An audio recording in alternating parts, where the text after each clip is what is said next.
Hello and welcome to Bird and Bird's Retail Therapy podcast. I'm Nicola Conway and I'm a Senior Associate in Bird and Bird's Retail and Consumer team. And today we're going to talk about the importance of protecting your trademarks and also some tips and tricks for doing just that. We're joined on this episode by our colleague Sharon Mutizira, who's a trademark attorney in our IP brands team. Sharon, would you like to kindly introduce yourself and a little bit about your practice? Absolutely. Thanks, Nicola. Hi, everyone. I'm a junior associate in Bird and Bird's brands team.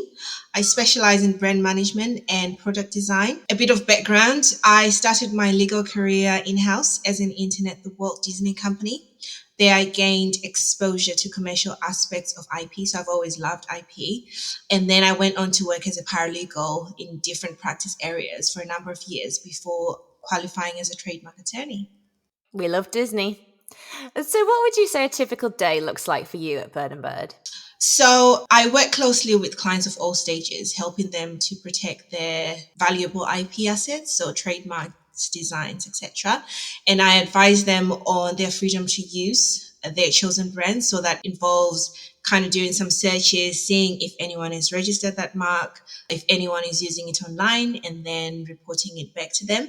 I also help clients with filing those trademarks, so drafting the specifications, because with trademarks you sort of need to say what goods and services you intend to use the mark you're applying for. So I'll help the clients draft that, and then dealing with any issues that arise during the registration process. So if a third party objects or the registry objects. Also day-to-day portfolio management and also the contentious side of that. So if someone challenges an application we filed, or if we are doing invalidity actions or infringement claims for the UK IPO and the EU IPO, then would be assisting with that as well. That sounds like quite a broad practice. I'm just conscious that some of our listeners won't be IP specialists, and that includes me, by the way. So I wonder if you could just briefly explain kind of the key differences between trademarks or copyrights and design rights. Yeah, absolutely. So in terms of copyright, that protects original works such as your brand name or any logos that you design for your business. And it can also protect any sound and music recordings that you come up with. And unlike trademarks and designs, copyright in a work arises automatically. So that essentially means there's no registration procedure. So you get that automatically when you create a work. And then trademarks are the unique identifiers or symbols that you use for your business. If you think about it, there are many players in a given market, and you sort of want a symbol or a sign that differentiates your business from a competitor, for example. And that unique sign or symbol is what enables consumers to know that the goods and services they're buying from you are really from you. And it also assures them on the quality of the products they buy from you so that they can repeat purchases. And trademarks can be anything, really. You can have made up word combinations. For example, one of my recent favorites is Beyonce's Sacred brand. So it's a new hair care line that she's come up with. And the name Sacred is basically a combination of her name and the word sacred, which I thought was quite clever. So you can have made up names, and you can also have personal names. So I'm thinking like your Marc Jacobs, your Karen Millens, just to name a few. And you can also protect logos and other unconventional marks like shapes, colors, and any combination of these. So trademarks are quite broad. And then finally, in the UK, you can have design protection, and there are two types of design protection that you can have. You have registered designs and unregistered designs. Registered designs protect the appearance, the look and feel of a product, such as the shape or contour lines, things like that. And then unregistered UK rights just prevents the unauthorized copying of a design in the UK. So although I've mentioned quite a few different rights here, they can all exist concurrently, which is something that's not often talked about. But in a way, I think of the rights that I've spoken of today, trademarks and designs complemented each other in a way, because some trademarks, not always distinctive, but then you can use registered design for the more unconventional trademarks as an alternative, where you have a trademark that needs to acquire distinctiveness over time. So having both, in my opinion, is a good thing, but you tend to see more trademarks than designs in portfolios. I think that's a super helpful summary. Honestly, I've learned a lot from that as well. I think it's good to just run through them and sort of understand the differences between them. Yeah. So I'd love to talk first about something that I'm fascinated by, and actually it's something that you and I have spoken about before, which is quiet luxury, and in particular, quiet luxury in the fashion space. So if anyone hasn't heard of this yet, it's basically this moving trend away from wearing heavily branded garments towards this consumer preference towards clothing, which isn't necessarily immediately recognizable as any brand in particular, or at least it doesn't explicitly show what brand it's from in terms of containing a big name or a big logo. I'd love to know your view on this from a legal perspective and being a trademark attorney. Is quiet luxury good or bad for brands? Yeah, I remember having this conversation. It's an interesting topic, isn't it? When you think about your Skims or like all these brands that coming up now since like 2021, 2023, it's like this ongoing trend. But from a commercial standpoint, I think quite luxury is good for brands generally because it gives consumers more choice. And although the marketing is subtle, the products attract clients who understand and appreciate their value. So it's very much possible to build brand equity in them over time and generate goodwill, which I think is good when you look at it from a trademark point of view, because with trademarks, you need to prove use over time. And so the fact that you can generate goodwill and get people to affiliate your brand with you is definitely a good thing. And I think more brands will be responding to this new wave of consumerism. But that doesn't mean that people are all of a sudden not going to like labels. It will attract a certain type of consumer, which I think is great. I think from a trademark standpoint, though, protection for quiet luxury for brands is quite a challenging concept because they tend to be either descriptive, generic, and will likely be difficult to get or maintain or even enforce against infringers. So, talking first about how these quiet luxury brands can lack distinctiveness because they're essentially, I guess, what they say on the tin.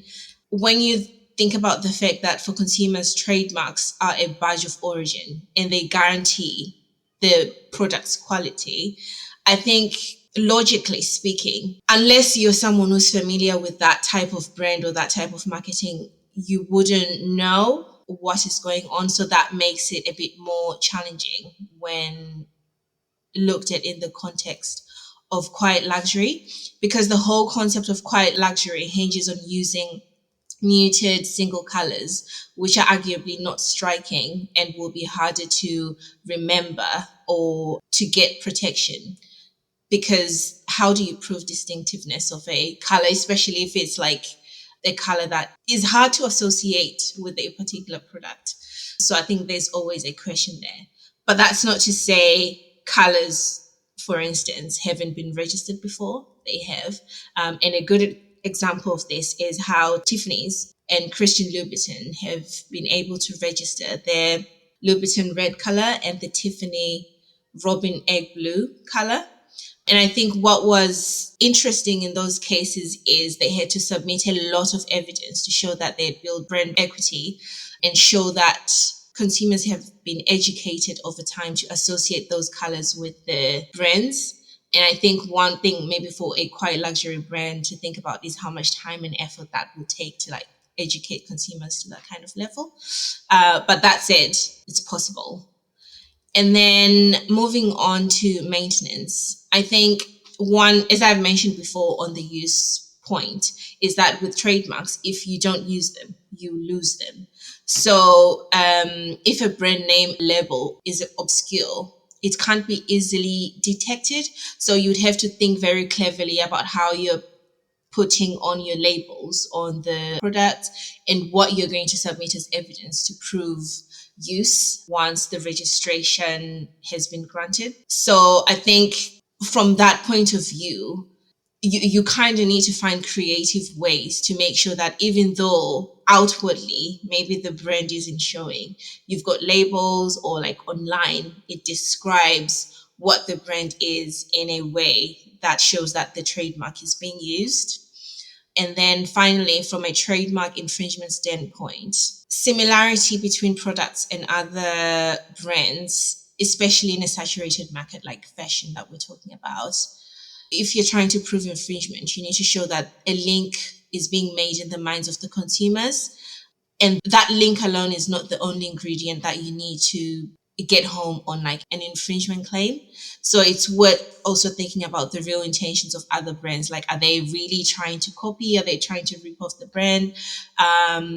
What sort of things have they done to try and differentiate themselves? And I think all those things together are helpful in an infringement claim, as well as just thinking about whether if there's someone who's like ripping off your brands or your designs out there, that has led to a change in behavior for the consumers, because that's the kind of evidence or requirements that you need to show for trademark infringement.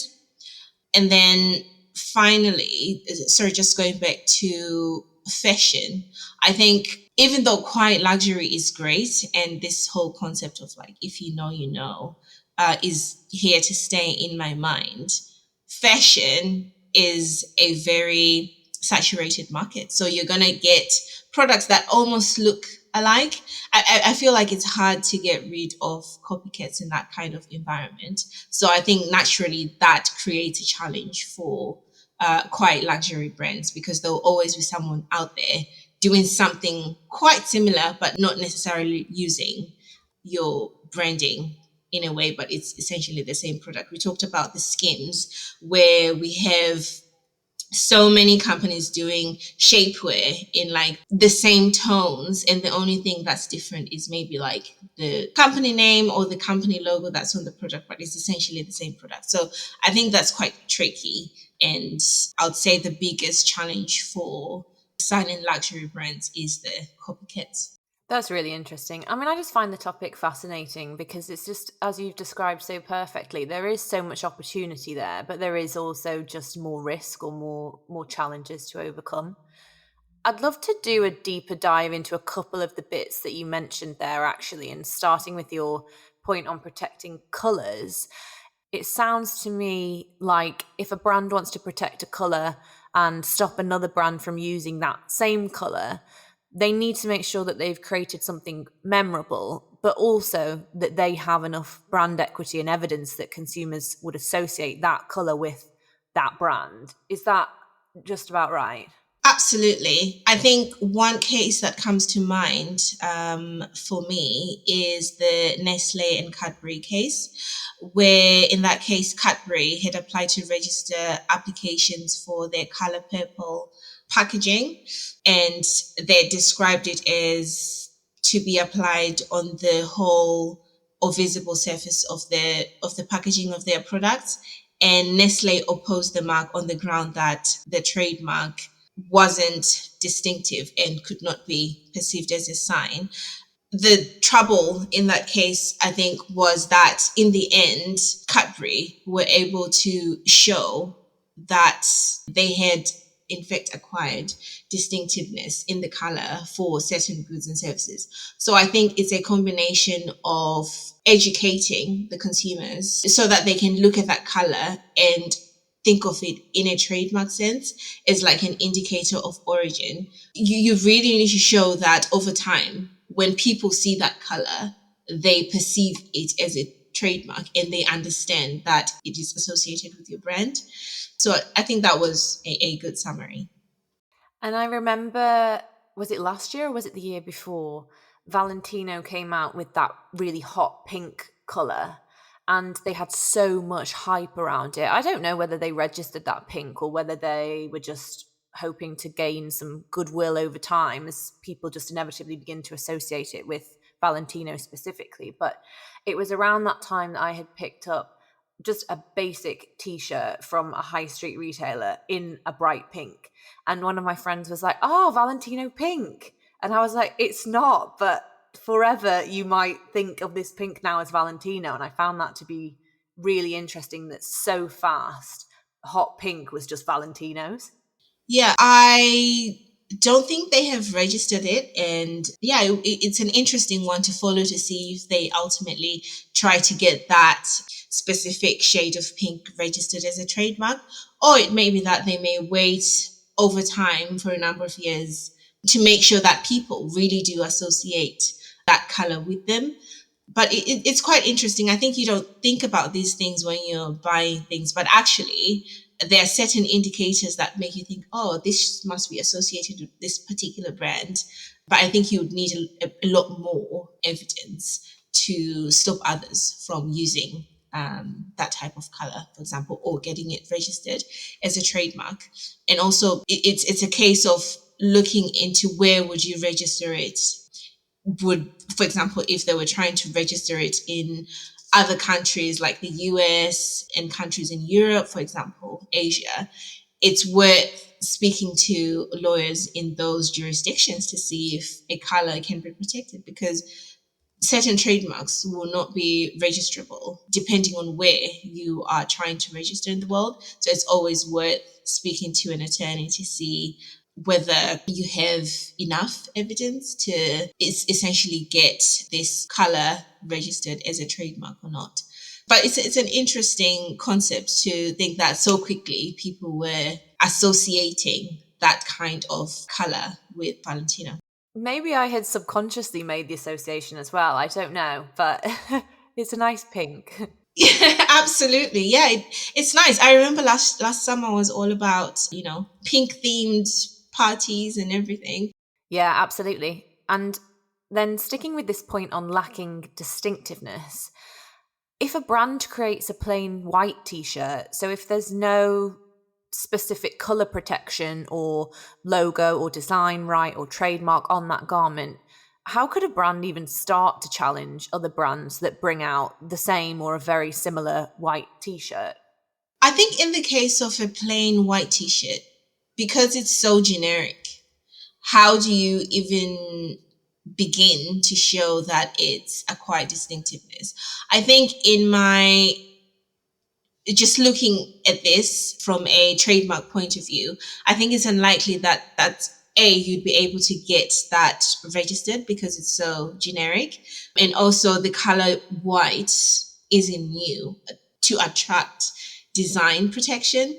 So I don't think you'd be able to stop others from using something that is just generic or purely functional as a white t-shirt. So I think that explains why we've got so many different variations of the white t-shirt out there. But I think if the white t-shirt had other distinctive features or some kind of design embroidery on it, and then I think the first thing for a brand to think of is, don't panic or assume that because it's a plain white t-shirt and then you've put stuff on it that it's not protectable. It may be that some of the additional features allow it to go above that threshold of like distinctiveness. So I think the first port of call for a person who's designed this or come up with this type of t-shirt is to speak to an IPO to figure out what protection is available, if any, and the best way to enforce it against infringers. And I guess in terms of fabrics, if a brand created a new fabric or a new material, like something really innovative, then presumably that would add kind of a layer of protection for them. Absolutely. I think for a new fabric, would be looking at registered design for sure, assuming that the design is definitely new and is different from anything that's already on the market, which is also known as it needs to have individual character. And I think if you're able to get that registered as a design and you get a certificate is always a useful thing to prove to infringers or potential infringers that their rights are settled over the fabric. So I think definitely having any kind of, whether it's a trademark registration certificate or design registration certificate, is a good way to deter infringers. I do think as the fashion industry as a whole tries to become more sustainable in the next years, we should hopefully see some really interesting fabric innovations. So it'll be interesting to keep an eye on what people create and then start basically trying to assert their rights over. So, pivoting a little bit, I'd love to circle back to your point that you raised on copycats, counterfeits, and dupes. These are obviously all a really prolific issue for the retail industry generally, and many of our clients, not just in the fashion space. But I wonder if we could explore what is actually the difference between a dupe versus a copy or a counterfeit. Yeah, absolutely. So a counterfeit would be a product that's designed to look like an authentic, original product. And it uses the branding of like the original owner. So that in my head is already raising all kinds of red flags. Whereas a dupe or a knockoff is a product which tends to be similar to an original product. It's similar in terms of its packaging, appearance, and functionality, but it will not have identical trademarks or logos of the original product. So it's essentially an inspired by type of product as opposed to like copying everything that the original product, if you like, is made of. And I think one important distinction is that dupes are not illegal in a way because they're not copying everything. They're not, posing as like the original product. Whereas with counterfeits, I think there's some forethought there to deceive a consumer into thinking that they're buying an original product, thereby getting the value and the quality of a product from a legitimate business for this fake, if you like. And obviously, this has serious implications to a trademark whose products are being copied in that way because there'll always be this issue to the brand's reputation where it's like someone has purchased something thinking that it's from, I don't know, your Louis Vuitton or your Gucci, and then it's not. It's a completely different quality, and they don't know that. I think that can be really damaging to a business. We see tons of duping as well in cosmetics and fragrance, don't we? Where you might have, for example, a fragrance that has a similar bottle to a really high-end one and has similar notes, but it's not meant to look exactly like the original. I don't think consumers are being confused or misled, but it's kind of a way for them to have something similar that performs in a comparable way when perhaps they just don't have sufficient resource to buy the original, or maybe just don't want to buy the original. So if dupes aren't actually illegal, do you think they can be stopped? Or maybe the better question is, do you think they should be stopped?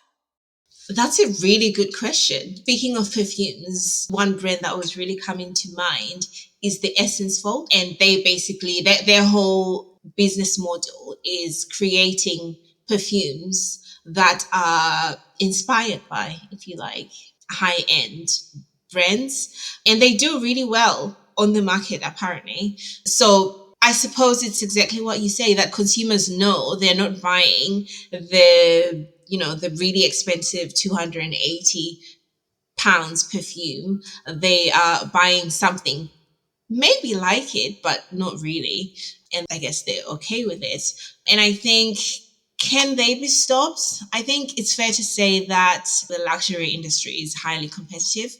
And so perhaps there is a fine line between taking inspiration and maybe creating a dupe that comes really close to a brand. But I think if it gets to that point where it's certainly infringing, it's copying the important elements and not just the commonplace features, then I think it should be stopped. If it's a case that it's causing detriment, it's affecting the distinctive character of the original product, then absolutely it needs to be stopped. Okay, I think that's helpful to know that the key considerations in this discussion are really similar across sectors. So, whether we're talking about fashion or cosmetics or food and beverage. Let's finish up with a forward looking question. I wonder, are you able to predict any themes or trends in 2024 or even 2025 based on trademark registrations that you've been seeing recently? It's definitely been a busy year for businesses, I'd say, across all the sectors that you've mentioned. And I think it will continue to be that way for the rest of the year or into 2025. I think quiet luxury in particular, which is all about prioritizing high quality and durable products, is here to stay. And trademarks will be a useful tool for brands to sort of communicate that commitment to where they stand on environmental issues, social and equity practices. And I think what that might look like is we're going to see a lot more brands registering what I like to call green trademarks to showcase that they're environmentally conscious. And basically those green trademarks would be subject to the same, distinctiveness issues that might crop up. So it will be interesting to see how sort of brands navigate that. I think we'll also keep seeing brands using specifications that include terms like ESG, because I think there's a big movement on that, especially for luxury brands at the moment. And I think they'll use that to try and clarify that the services they're offering relate more to like this environmental social governance ethos, and describing their products as being sustainable, or that the technology that is being used to make these products is green technology. In terms of the core classes that we're going to keep seeing an uptick in, I think class 35 definitely, which is all about retail and business. And as I said, probably using that language I just mentioned, green tech, sustainable goods. And then class 25 for clothing and fashion. I think we're going to see a lot more applications for that as brands move to this use of AI and tech in design, and sort of putting the customer's journey as the focus of the brands. I think we're going to see a lot more technology goods, education services, and technical services, which are broadly in classes 9, 41, and 42. And also, I think we are going to see an increase in applications for your unconventional trademarks, so your shapes, your colors. We talked about Valentino, so maybe a year from now, we'll see an application from them. So that will be interesting. And possibly even registered design protection as a way to sort of get protection for shapes and features.